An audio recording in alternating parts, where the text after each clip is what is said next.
Good afternoon, everybody. Hey everybody, happy Friday. Thank God it's Friday. I'm not usually the kind, I'm the Monday kind of person, but like this week, I'm happy that we are Friday. So, welcome to another chosen moment. I see our guest is already in here. We have a great guest today. We're going to have a great discussion. We are having Dr. Pam Ross, the amazing rapper. The amazing rapper. I was like a rapper. I forgot. Yeah. I forgot. In the ground. Come on now. Talent. Bonjour.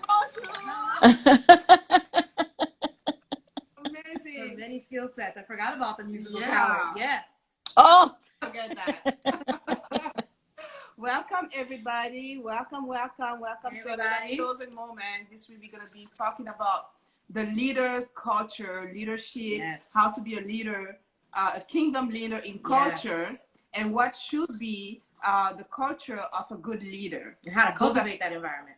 Exactly. So welcome everybody as you are joining and as we give people time and Instagram time to let people know that we are online. Share with your followers if you are watching the replay, and I'm sure you're gonna get some nuggets. Don't forget to share, to comment, to leave us like a heart or something. Yeah, that's encouraging for us. Comments, questions. Exactly. So Dr. Pam, welcome. Good afternoon.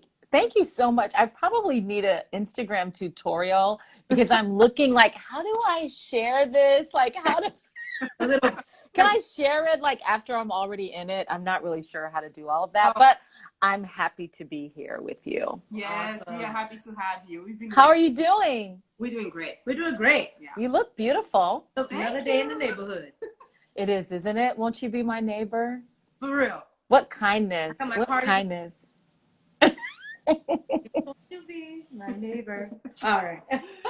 Listen, I saw you and your garden. I was like, I'm coming for some tomatoes. Okay. Man, I'm so thankful. My tomato harvest has been huge this year. Wow. Like I've never had so many tomatoes, and so I have beautiful little cherry tomatoes that are so sweet because I plant them with basil. Mm-hmm. And so, there's a whole lesson on the people you put around you that can keep you sweet. That's amazing. Awesome. What makes you flourish and what doesn't? Yeah, what makes you flourish? That just like plants have buddies, that if you put them together with the right type of buddy, you're going to get not only you're going to get more of it, and you're going to get great flavor. Wow. So it's good to know, not even on an individual level to say this person, that person is good for me, but also to even know what type of people you need around you. Starting already. So one of the things I know as a leader, if you know who you are and what you're supposed to produce, then you know what type of people you need around you to help you produce. And that helps you eliminate the type of people that you don't need around you. So you love everybody, but you don't need everybody. Love everybody, but you don't need everybody. No, you don't. And we see it in the ministry of Jesus. We see it in Jesus, how he walked the earth. He loved everybody, but he didn't need everyone. Right. So there were certain people that he needed because he needed to multiply himself before he left. So yeah. But yeah, if you get me talking about my garden, I will go on and on. I got a squash that's like this big. So I pulled into my driveway and I looked over there and I was like, oh, is that like one ripe squash is ready? So I just take the squash out. I come into the house. My mom lives with me and I'm like, Mom, look at my squash. Because last year, I had beautiful vines last year, but I didn't get any squash. Yeah. Oh, every win. Yeah. So I had beautiful vines, beautiful blooms, but I didn't get any squash. And so I was very upset.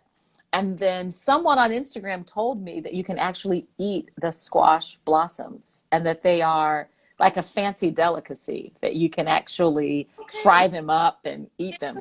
And so we did that last year, but I really wanted some squash this year. So yeah, the garden's doing well. So the next time you're in the Midwest, pull up a chair. I'll get you some lemonade. I live in the Midwest, but I have Southern roots. So my culture, so your culture Your culture is found in who raised you. Right. Indeed. Yeah. So I live in the Midwest, but my culture is Southern. So if you come to my home, we have to offer you something to eat, something to drink, and I'm loving yeah. I'm loving that. Awesome. Wow. So Awesome. for those who don't know Dr. Pam, you're gonna let her introduce herself. Right. Sure. Jump right in the conversation. Okay, absolutely. Well, my name is Pam Ross, and I am one of those people that wears many, many hats. And so, what I like to say is, I am someone who is sent to inspire humanity for you to become God's original thought of you. And I do that through a lot of ways. I am an author, a trainer, I am a personal development coach. In addition to that, I'm an associate pastor. I work apostolically, really with a network of churches where I'm responsible for building systems and developing people. And let's see, I mean, just a lot of things. Oh, I'm a podcaster. That's Yes. that's my newest baby. It's called the Culturalist Podcast, Conversations with Pam Ross. And someone said, The Force of Joy. Yeah, The Force of Joy. That's my second set of books, The Force of Joy and 30 Days of Joyful Meditation. And of course, the first set of books was Serving, Leading, and Loving, a survival guide for kingdom leaders. And there's a personal development guide that goes with that. Yeah. And then the next set coming out this fall is called Get Ready to Fly, Preparing Your Soul to Soar. Yeah. So To soar. yeah, preparing your soul, because sometimes you have all these dreams, but our mind is not really ready for the elevation process. Listen, I and the think focus is on the external rather than the internal. Yes. Yes, yeah. So we help you internally. Yeah, I think like what the Lord has been bringing me back to this whole week is prosper as your soul prosper, right? So Exactly. your soul has to prosper. So Right. I'm very much looking forward to that book, and I think like I'm happy that the person like reminded us of the Force of Joy, because for me, like that's one of the things that you have radically changed in my life is my perspective on what's happening around me. Yes. So that I never lose my joy, and how joy is actually a weapon. So Right. I think Yes, it is. How important it is in everything that we do. Yes. Ourselves. Yeah. It's a force. Yes. That happens, I feel like is a way to kind of like take our joy away. So we really have to fight for our joy. Right. Yes, you do. You have to contend for it, even as the Bible says, the kingdom suffers violence and the violent take it by force. So you got to take your joy by force and contend for it. Don't let it go. You got to hold on to it. That's the most, I think that's the most difficult, like to keep it on and to really like maintain it no matter what's happening around us. Yeah. Yes. And even if in the case, I think for me, the best part of that book was even in the case that there are not major things happening around me, but in my normal everyday comings and goings. Yes. Once you get caught in that routine and, it's whole hum, okay, Lord, I'm doing what you called me to do. You can easily get caught up in this cycle and forget and not necessarily have that expectation, that sense of hope. It can easily, fall. And then I thought it was great. So I'm like, okay, I'm not doing amazing things, but Lord, let me change my perspective as to the things that I'm doing right now and how I feel about them. Yeah. Absolutely. I'm known for saying the big is in the little and the little is in the big. And so if you're waiting for big things to happen, in order for you to express or enjoy the power of God or even the presence of God in your life, what'll happen is those big things happen in one moment. Yes. And then the rest of your life, or even the rest of your day, is going on with a low level of appreciation. But if you can decide that you're going to appreciate a joy, one of the keys to my joy is gratitude. And even, gratitude is a therapy. It is a psychological therapy for people that have had brain damage. So someone that they've been in car accidents or they've had damage to their physical brain. One of the things that doctors prescribe is to write down what you're thankful for in the morning and write down what you're thankful for in the evening. And what it does is it begins to reroute the way your brain is supposed to work. And you'll find your memory is improving. I mean, it's amazing how we see spiritual things that are played out in the natural world and even through science. And so when we begin to get up in the morning and say, Father, I'm joyful because you kept me all night. God, I thank you. You know what? Yeah. And here's the deal. All of the very deep spiritual people that are waiting for something big to happen, they're waiting for the glory ball from heaven, or I got to feel the shivers, right? Before I can really appreciate the presence of God. They look down on, I have discovered, look down on folks like me that just make a decision that the kingdom is joy and I'm going to take it by force, right? So the same way I walk in my righteousness, the same way I walk in my peace, I'm going to walk and live in that level of joy. And regardless of the opinions of people, because you love everybody. Right. But you don't need everybody. Okay. That's so good. The commitment of everything else is an option. Yes. So thank you for reminding us that. And I think it's very important that for this series, like Led to Lead in August that we are in on this blog, I think it was important for us to remind ourselves what a leader is. Like, and you said it in your book in a very powerful way. A leader is a servant. And And that's one of the things that we forget. When you keep that in mind, when you keep that in perspective about the fact that you are here to serve a group of people, then honor and everything around you, everything that you do, just even like taking care of people, then become different in terms of leadership. So we're gonna be letting you talk more today, because that's why we're here. We're here to hear your wisdom and that you're going to be sharing with us. And yes, this will be available on the IGTV as soon as we are over the conversation. So it will be like available for you guys to watch again. So we just wanted us, we know you, right? Because we met you through World Changers 2018. And then we bought the book, and then since we came, it was the smile though. For me. Yes, it was the joy right off the bat. Oh, this lady, who is this one? I want to be in her atmosphere. And then I'm like, she's got a book there, The Force of Joy. It was amazing. From then on, I was like, So we started with like serving, leading, and loving, because we were in a ministry where we felt like that was not the case at all. Oh, wow. It helped us like literally transition and change our perspective and stay in that ministry until God take us out of that. Because that was another wisdom that came through that book. It's like, it's not for you to decide when to leave, right? It's for you to tune into God, to do what you got to do until he moves you to the next. So absolutely, you guys need to get the book. It's called Serving, Leading, and Loving. It's available on Amazon. There you go.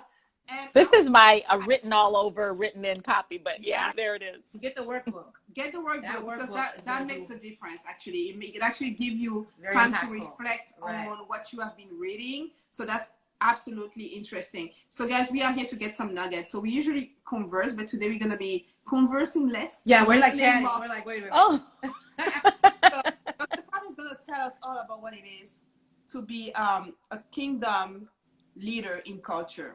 Yeah. And what is her culture as a leader, and how everybody, each and every one of us, can discover what your culture is as a leader. Yeah. Oh, great. It's one of my favorite topics, actually. You know, leadership, I often say leadership is my dance. Everybody has a dance. We just have to see it when your favorite song comes on. No matter what the current move is, eventually you're going to get back to whatever your favorite move is, right? So my favorite dance is, of course, leadership. I love to talk about the responsibility of kingdom people. People who have the Spirit of God on the inside of us. We have a responsibility to influence others around us, and even beyond evangelism. And I believe in sharing your faith. I believe in offering people what people can, you know, your relationship with God is like your plate, and you've got all kinds of delicious things on your plate. So you've got confidence that you got out of your relationship with God. You've got peace, you've got joy, you got provision. And so people come to you hungry because they don't have a relationship with God. And so I believe in sharing what's on your plate and giving people some of the peace you have and some of the faith that you have. I believe in doing that. But when I talk about influencing, I'm talking about being the one who speaks up that sets pace and that decides culture. The Bible says that when the righteous prosper, the city rejoices. Oh, that's good. And I love to ask leadership students, yeah, why do you think that is? It doesn't say when the righteous prosper, the righteous rejoices. It says when the righteous prosper, the whole city rejoices. So, and I love to ask students, why do you think it is that when righteous people are elevated, when righteous people receive money or influence or wealth or fame, that the entire city gets happy to say, "Oh, I'm so glad that those two ladies got the drip, they got the influence, they got it, right?" It's because righteous people make righteous decisions. Come on. Right.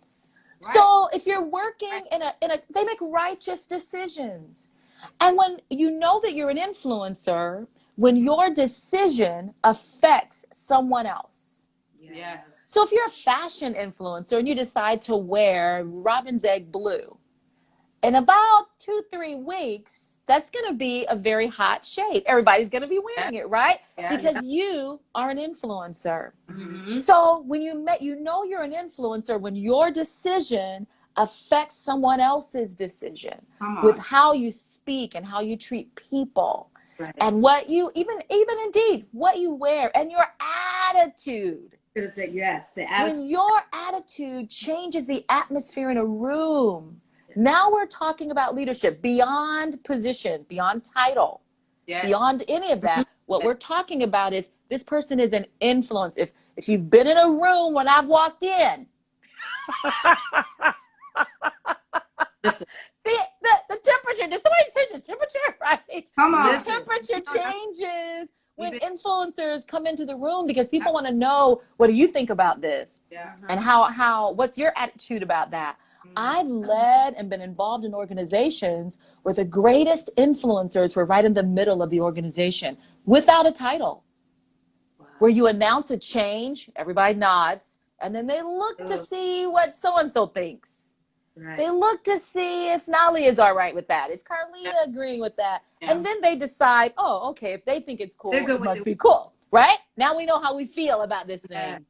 And so when I say when the righteous prosper, the city rejoices, it's because we trust that people who are right with God, people whose relationship has been made right through the sacrifice of Jesus, they're making decisions about the company, the nonprofit, the church, the team, the family, whatever leadership role, they're making decisions that are right. And they're not going to value money over people, right? They're not going to be lying, cheating, abusing. They're not wolves in sheep clothing that are going to devour us for their own gain. They don't have an appetite for my blood in their teeth, right? So when the righteous prosper, we're like, oh, good. A good person. A good person got it. A good person is leading my company. A good person is going to lead the team. And so when I think about why God wants believers to be the head and not the tail, above only and not beneath. He wants them in that place so that he can be in that place. Awesome. The wonderful sneaky thing about the Lord wanting believers in the C-suite, the Lord wanting believers leading the team, is not so we can say, look at us. I told you if you follow God, right? I mean, think about it. Joseph could have had two attitudes. He could have been like, told y'all my dream was from the Lord. Now bow down, right? I said bow, right? He could have hit the knees, right? He could have been like that. But because of the process he went through, he realized the Lord actually wanted me, the dreamer, in a leadership role to save lives. The humility of it.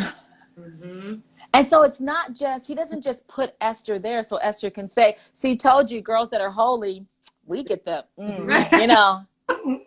that's why you shouldn't have been sleeping around. So we got the guy because we the one living holy. It's not about that. You know how you can be so holy that it's like, now you're full of pride. I would rather have you just go ahead and sin and repent and come to the Lord with some humility. But it's not about that. It's about, the crushing that it takes to live holy. Do you hear what I'm saying? Yes. the crushing, the saying no to your flesh, Come on. the crushing that it takes to live holy. Then when you get to be in the sitting next to the king, now you're the influencer, you're going to say what God tells you to say. Exactly. Because my own will has been crushed. Exactly. Yeah. So when righteous people lead, our hope is that they make right decisions concerning others, and they bring the culture of heaven to earth. Thy kingdom come, right? Thy will be done. That's right. A part of the kingdom of God coming to earth and being demonstrated in the earth is through righteous leadership. Yeah. Yeah. So that's one of my proponents for, especially when you talk to, I did a Q&A session with these young men. I don't understand, as old as I am, these college age guys like reaching out saying, can we get a leadership Q&A session? Can we, can we talk to you? Yeah. So had a conversation, three brilliant young guys from North Carolina. And I began to ask them about their leadership aspirations. Yeah. And I asked them two questions. Who are you here to help? What problems are you here to solve? Right. Yes. Who are you here to help? What problems are you here to solve? What part of the kingdom are you to come and make manifest? Yes. Not just, we live for God, we're going to be on top, and all the people that are not living for God are going to be on the bottom. Right. God so loved the word. Come on. Yeah. Like who you look at. Yeah. Yeah. So it's about him reigning. Yeah. Not just about us reigning. Yeah. Yeah. He wants to reign through us. To us. Yeah. Something about it. Because I'm like, one of the fears that I had was, I don't want to be seen. I don't want to do this. I don't want to be on the blog doing this. And he's like, the answer he gave me was like shocking. I was like, Nani, do you know what he just told me? He's like, get over yourself. This is not about you. Yes. Okay, fine. Like, wow. Yeah. That's one of the challenges regarding folks that say, because the truth of the matter is, it's a false humility. And what the enemy, when he uses that, when he begins to take you down that train of thought, what he's saying to you, what he's trying to do is elevate the fear of man over the fear of God. Yes. And Moses had the same conversation. I mean, what are people going to say? Yeah. Jesus is, if God was so patient answering all of his questions, I would have said, I don't care what people are going to say. What did I just say? I said, just go and 400 years is long enough. Go set the people free, man. But the idea of, well, what are people going to say? And are they going to believe me? And what am I going to look like? I mean, I've done the same. I'm telling you, Carlita, I've had the exact same conversations where, God, can I have a normal life? But honey, you know what he said to me? This is normal. Yeah. Right. This is kingdom standards. This is normal. Do this. And the thing is, like, sometimes I feel like I have to do it for people who don't understand what it is. Right. And I'm like, he's like, who cares? Who are you working for? Exactly. Right. This is normal. Normal Christianity is helping people. Yeah. Right. And if we look at it as the more God elevates you in leadership, what he's doing is he's simply giving you greater responsibility to a greater number of people. Right. So it was, you serve one team. I'm like, no. Yeah. Like responsibility. It's responsibility. Yes. It's responsibility. I'm responding to the ability God gave me. Ability. It's response. What is your responsibility? Yeah. What is your responsibility? How able are you to really respond to what he's giving? What is your responsibility? Yes. Wow. Yes. What power do you have? If there's a call of, because think about even what he said to Moses. I've heard their cry. I've seen their oppression. Yeah.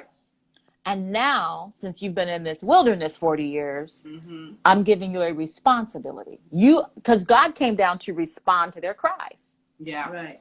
And what is he doing? He said, I'm come down to respond to their cry. And Moses is like, thank God, they need somebody to respond. I mean, do you see how crazy this is, God? And he's like, yeah, so now I'm sending you. Wait, what?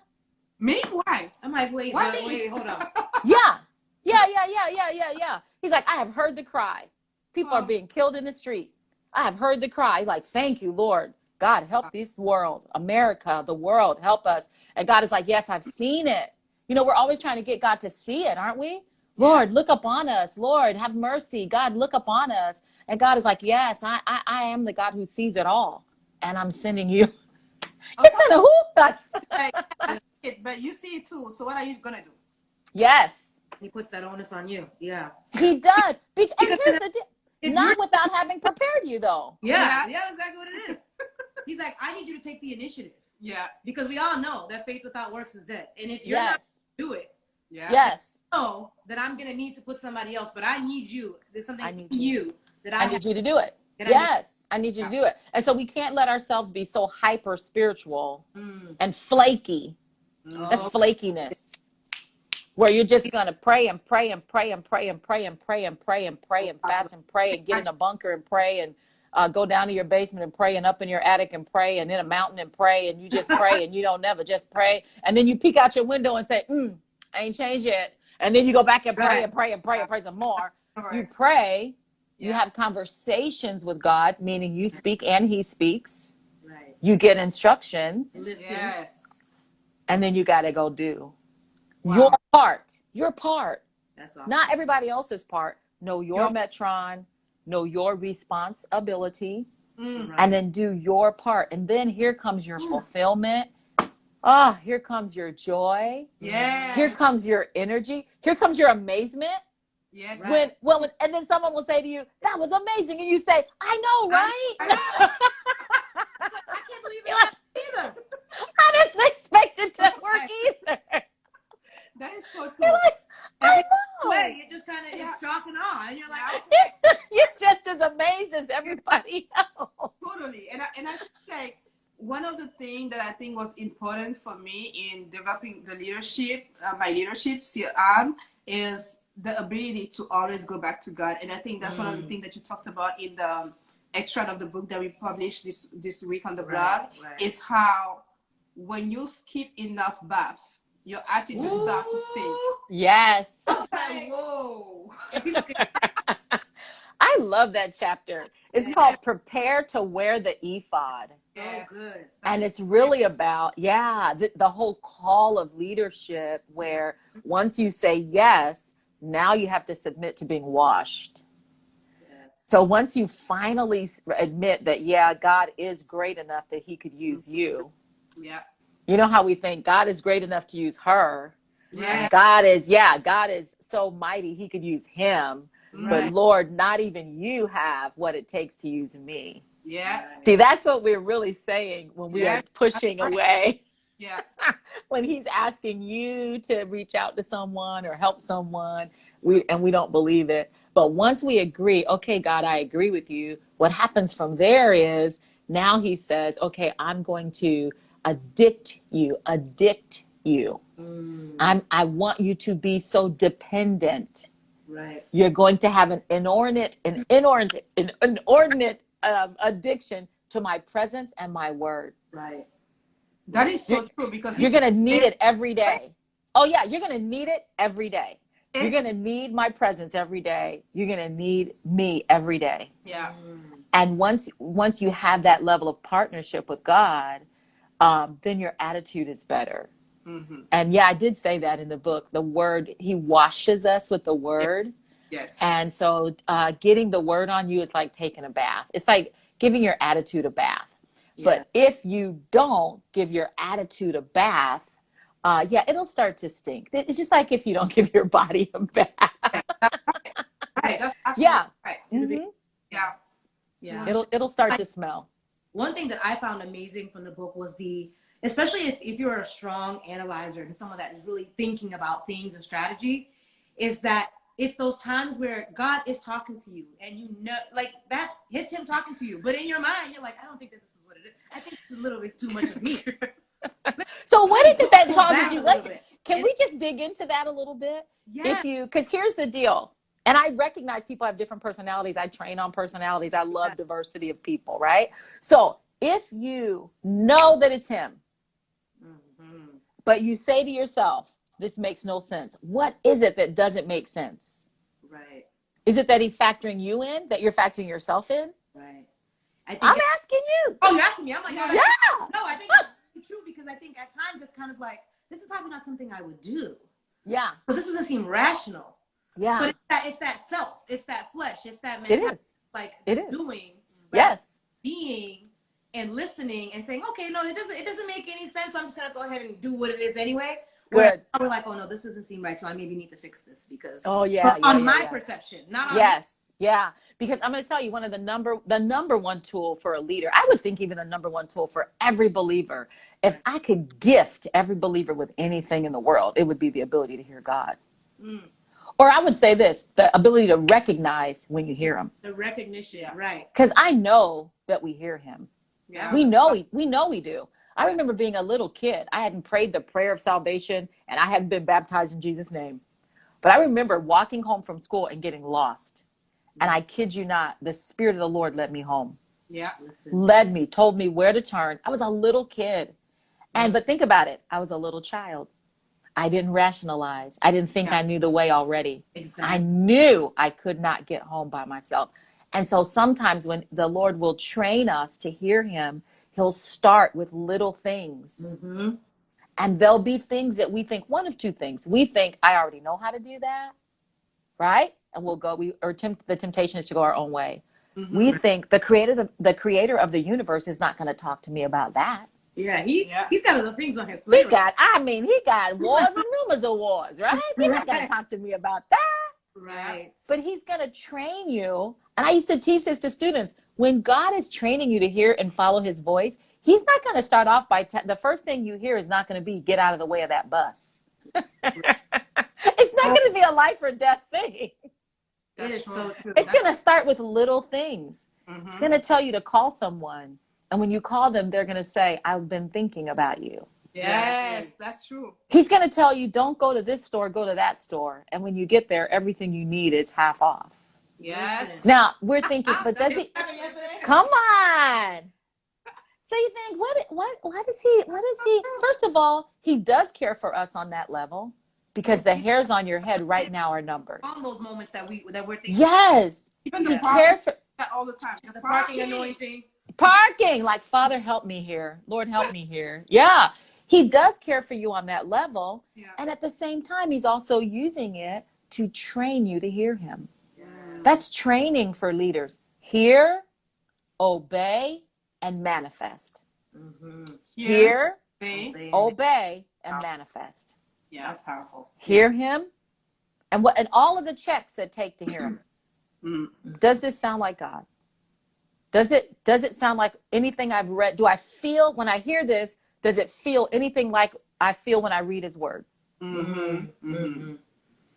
That's what, you know what I mean? Yes. Is this him? Yeah. And like a soldier, all I need is the proper identification.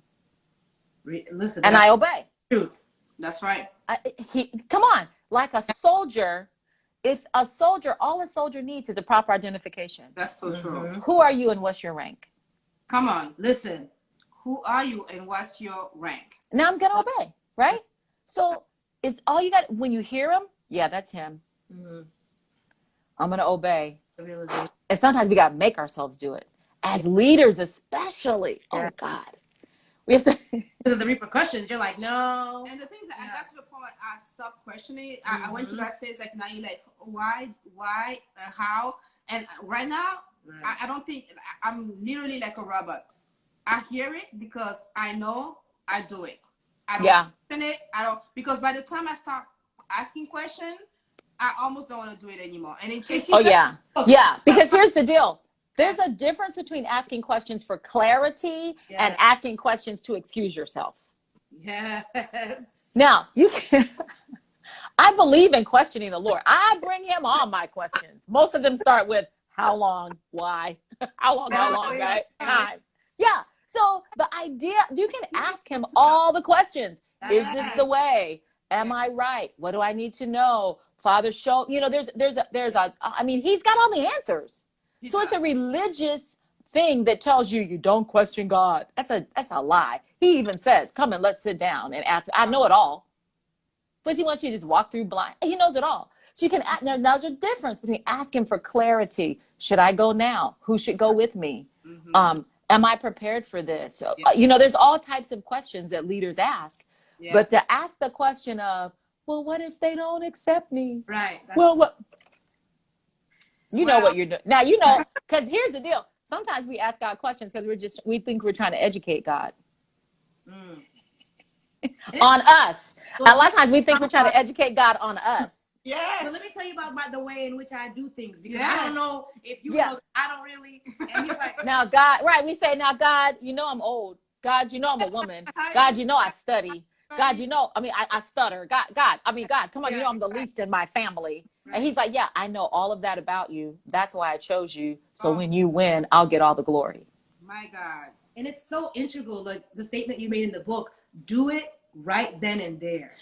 Because it's a natural ability as humans, as people. We're going to start to say, wait a minute. And I think even we've talked about it. Yes. The more I've been like, you know what? I'm just going to act on this right now. Yes. We'll get to a point where we will start like, slowly convincing ourselves when we don't do it. Yeah. And then here's the deal. Then it becomes easier to resist the word of the Lord. Because what happens is your heart gets calloused over. Yep. And it used to be when God tells you something and you don't do it, you don't have peace. And that's one of the ways I can ask myself. This is just like some of the things I use personally. You can find your own, but let me tell you how the Bible says that let the peace of God rest, rule, and abide in you, right? So the peace of God, the Amplified Bible says, like an umpire, the peace is going to call whether something is in or out.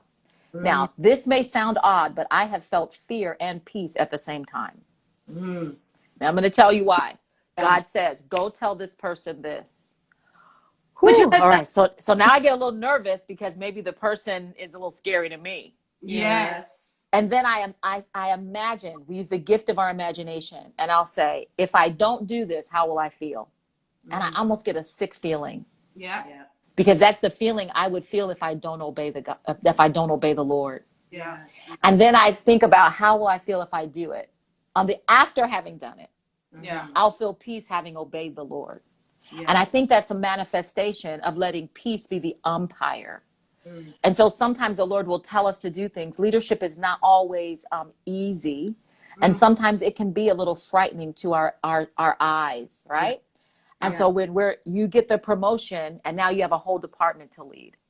Or now that you're the lead of the team and everybody's looking at you, and some are looking at you rooting for you and some are looking at you not rooting for you. And your desire is, I got to serve all of these people as their leader, meaning I have to cast vision, motivate, inspire, correct them, coach them. I have to do all of that stuff as the leader. And I have to serve each of them in a way that makes them rise. And so you look at that, it can be very scary, but it doesn't mean you have a lack of peace.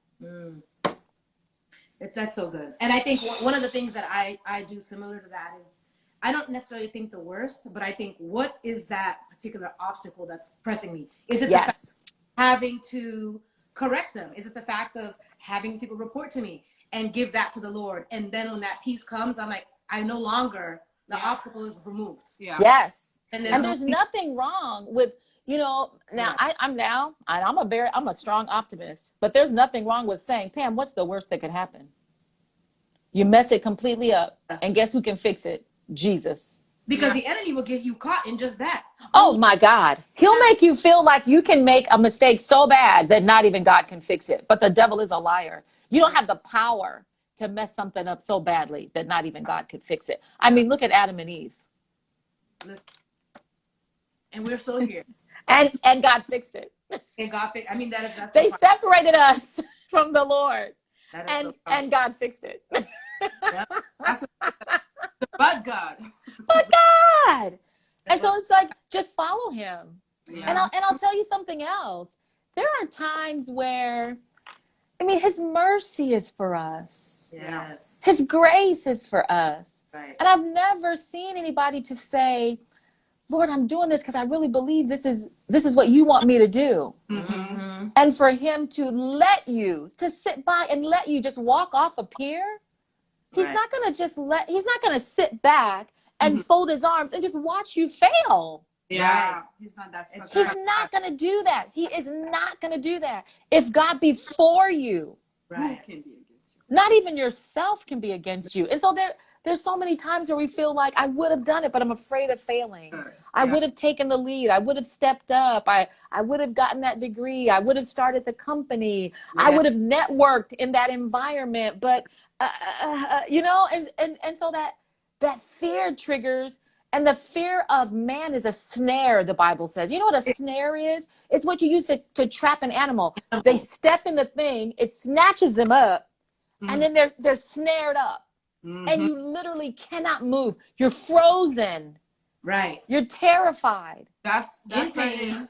In pain. Hanging. There is nothing you can do about it. Right. And I think like for a lot of people, I think who follow you, and I think you have that apostolic grace on you. You are a visionary, right? Yes. That prophetic insight.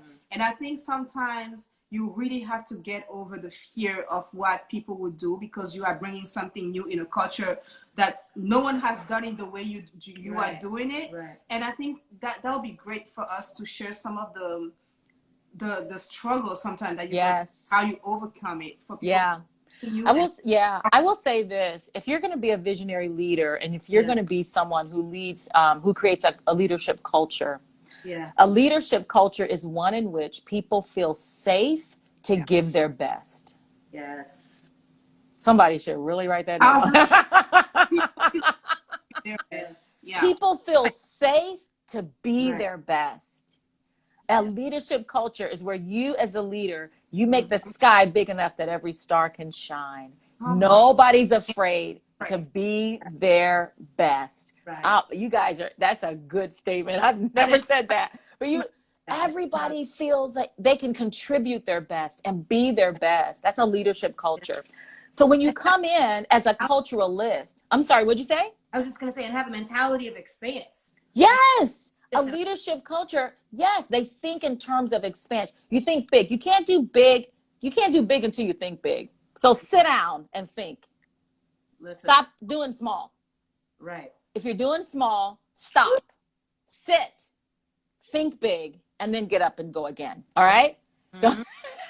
You can't do big until you think big. So when you're coming in to shift and move a culture, the challenge is you have to articulate a standard, and you have to articulate it in a way that this standard is necessary for us to achieve our vision. Come on. All right? So as a leader, your responsibility is to carry vision. You gotta wear it. I mean, it's who you are. Okay? Right. Yeah. So you come in as the leader.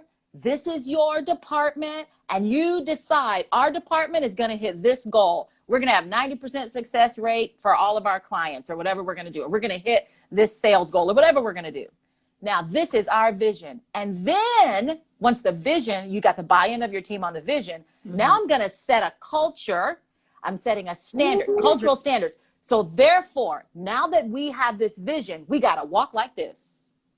That's a cultural thing. We got to talk like this. What are the artists? That's a cultural thing. Right. We got to treat each other like this. That's a cultural thing, right? I'm setting cultural norms, and I'm making them necessary for our vision, because people don't like change. I don't care what they say. And I work with world changers. People don't like change. So and change is effort. Yeah. It does. Yeah. Change requires so much energy and effort.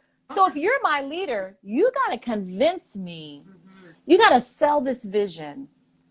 And you got to get so much buy-in from me that I believe that it's worth making these cultural changes in order to achieve my vision. You got to convince me that I need to say, "Oh, it's my pleasure." Yes. Yes. Now our company has a whole language because we're trying to achieve a vision. Service. Right? So there you go. So there's standards of how we treat each other, how we treat our clients. There's standards of being on time, our response time. We read our emails, how all of these things are the culture of your team, your company, your church, your department. But that all of those cultural changes, the people will move with you if you make them necessary for the vision to come to pass. It cannot be optional. Now, so that's number one. The second thing you have to do is be brave enough to confront. Woo. Yep. Yes. Listen. Yes. Okay? Let's talk about it. You have to be. So I cast vision. Yeah. And now I create a culture that supports that vision. Yeah. Inevitably, somebody's going to do or say, there's going to be behavior, action, interaction that is outside of what that vision, outside of your culture. Yeah. Right. And you can have three responses really. One is off with their head. We don't do that here. Get rid of you. You know, throw the baby out with the bathwater. We've been there. Mm-hmm. We've worked for people like that, and we've gotten out.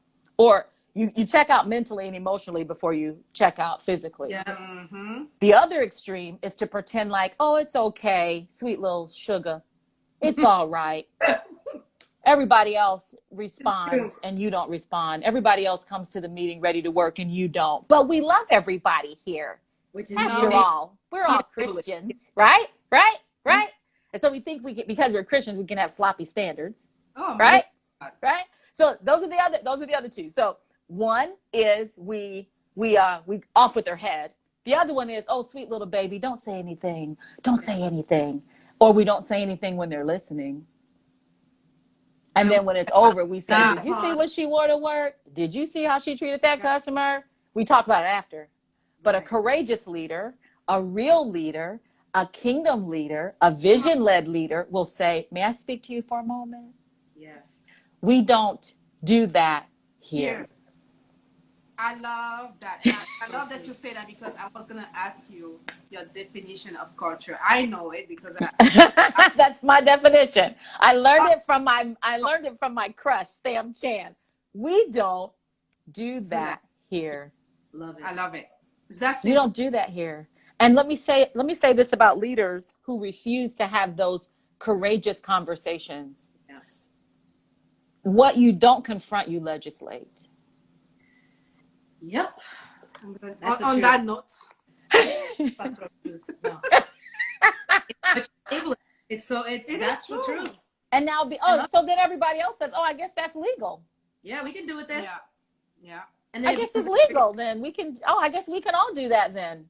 Yeah. Yeah. That's so good. That is so good.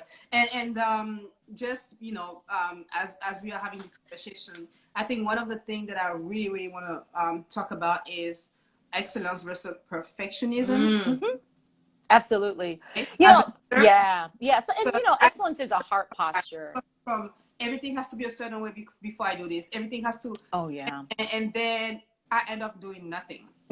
Yes. And I understood that I have to start where I am and then build on that and have grace for myself, which I think got it. Leaders don't have because you have everybody watching you and you feel like you have to show up a certain way. And I think that we need to have grace for ourselves first. Yes. The same amount of grace we have for people, just like have the same for ourselves. And perfectionism versus excellence, which is one of the point that you talk about in the book, because like you said in the book, like in that my favorite chapter 2, like, it's fair, like you said it, like, is it fair for people to expect more from us who are church and kingdom leaders? Right. Yes, it is. Yes, and it is. Yeah. I was like, you know why? Because God is the highest standard. Yes. Would you expect more at the Ritz than you would at the Motel 6? Yes. Yes, I would. Yeah.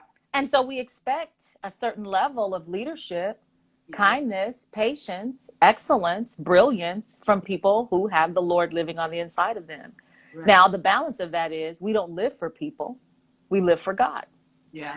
And so don't put yourself in performance mode consistently, but you do need to recognize that with your leadership comes a responsibility. It's so true. Responsibility. There you go. And I think sometimes it's like the opposite side of the spectrum in the kingdom or in ministry, where it's like, it's all right, don't worry about it.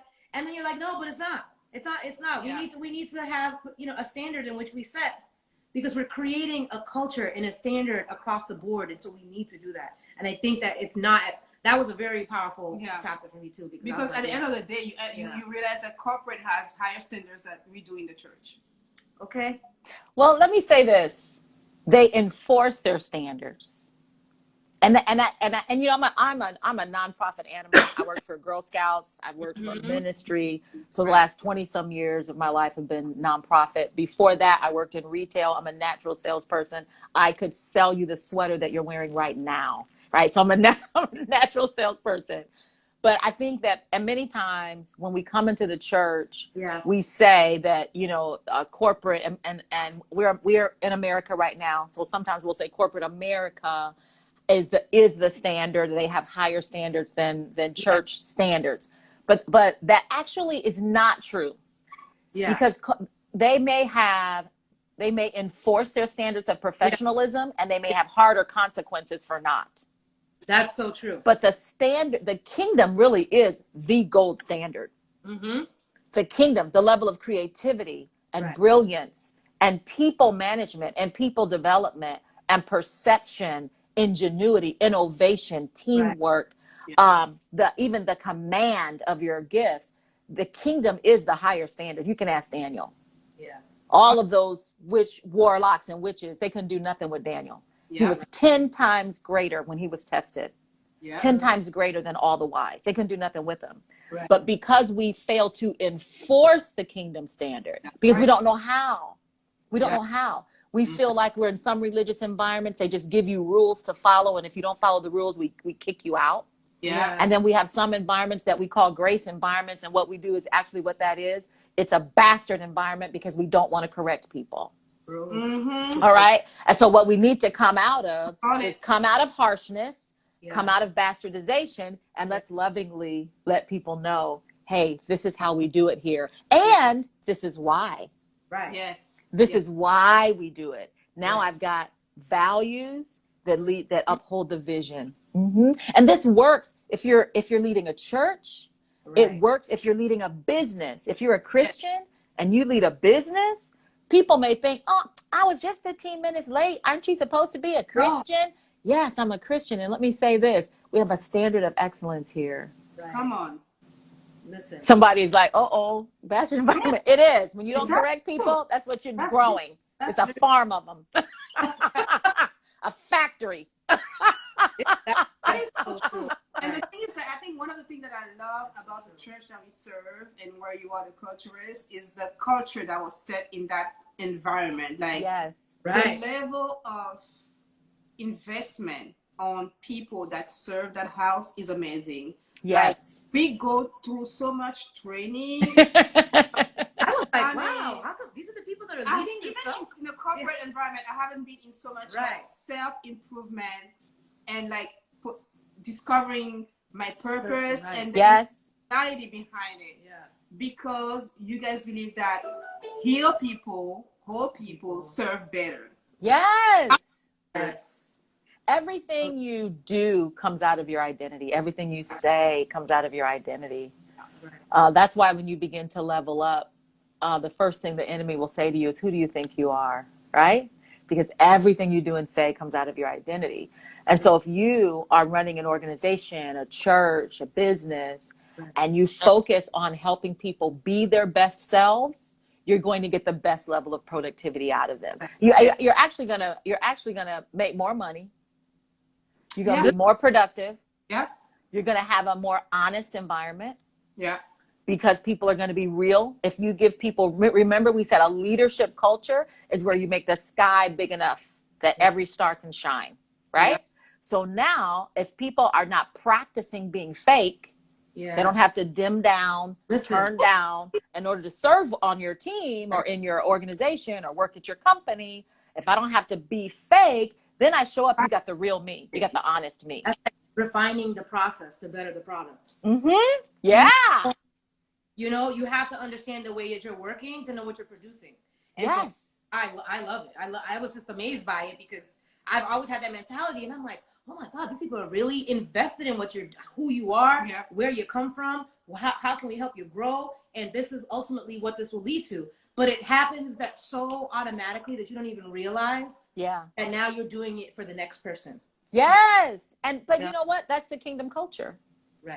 Paul told Timothy, 2 Timothy 2:2, he said, things that you've seen and heard and received from me, teach them, impart them.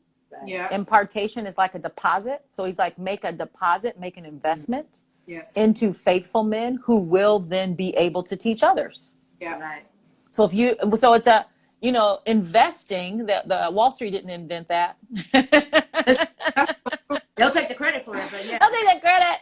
Wall Street didn't invent that. The kingdom of God invented that. We make investments in people. Yes. And then those people give God an amazing return on the investment. We have about 2-3 minutes left, I think, in this conversation. We've just been on. And Thank you. Instagram just like cut it on us. Off, we want to make sure that we honor you. We want to make sure that we express our gratitude and that we thank you for your time and for your pour and for your just like unconditional love and your heart for us and for people that you serve, generally speaking.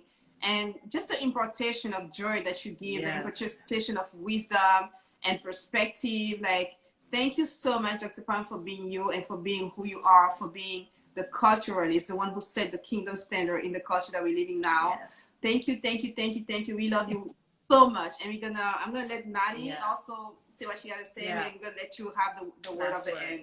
I was gonna say, for me, it's definitely been way more than a pleasure. This is a treasure. This is something you are able to glean from someone that just has, your attitude is what it opens up the atmosphere, but then there is such a wealth of information and knowledge and heart behind it that makes it like, okay, I understand what you're saying. And there's a realness. Let's just say that for the record, because sometimes, even in this book, I was like, now this is what I'm talking about. I'm going to highlight this right here because it's the realness of it. Yeah. It's not that sister super Christian talk. It's the realness that I can relate to. Yeah. You know what I mean? That authentic aspect of here's how you develop and grow. And I think that's what I appreciate the most out of this, because you're saying I've walked in your steps. Yeah. Oh, yeah. I can help you to get to that point as well. Yeah. Love it. Thank you. Thank you. This has been a joy. This book is my baby. I love, love, love it. And I'm so happy that people are reading it all over the world. And I'm honored to be able to discuss it with you.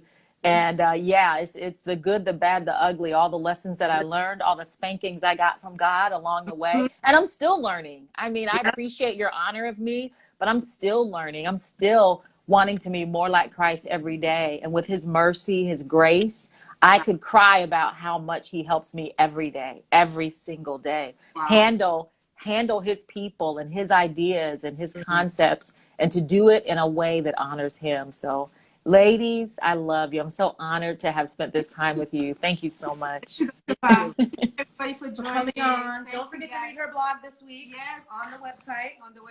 And purchase the book. Yes. Okay. Oh, yeah. And it's on Audible. This one is not on Audible. But not yet. It's not on Audible yet. Giving me more work to do. Grab the book, change your life. Yeah. Grab the book, the workbook, because that's what makes a difference. Yeah, the workbook. Get it together. You are a leader, you are an influencer, whether you know it or not. So and like we talked about throughout the conversation, it's not about you, it's about what God is doing through you. So get the book. We hope this has impacted your life in a powerful way, and that you're going to follow up the conversation either with coaching with Dr. Pam, because that's also what she does. Yes. So I'm honored to call her my coach. Yay!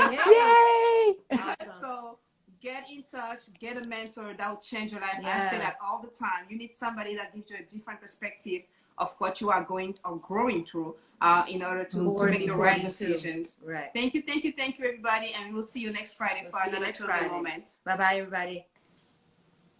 Awesome.